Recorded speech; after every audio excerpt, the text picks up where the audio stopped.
Yo, what's up guys, welcome back to the channel, and today I'm going to show you how to set up a Moneylion savings goal. Alright, so setting up a savings goal on Moneylion allows you to save money for specific goals. It could be a down payment on a house, or it could be for a vacation or whatever. Whatever your reason may be, here's a step-by-step guide on how to do that. So first thing you want to do is to log into your Moneylion account using your email address and your password. And then you want to navigate to the savings section by clicking on the savings tab. Next, you want to click on create a savings goal, and then you're going to select the goal type from the options that you have available.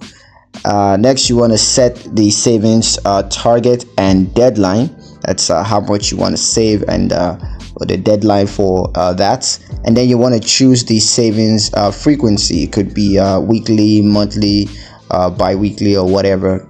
And then once you're done with all that, just confirm the savings goal setup. So yeah, that's pretty much it on how to set up a Moneylion savings goal. I hope you guys liked the video. Hope you found the information useful enough. If you did, like the video, comment down below, let me know what you thought, share the video with your friends, and subscribe to the channel if you haven't done that already. And I will see you guys in the next one. Peace.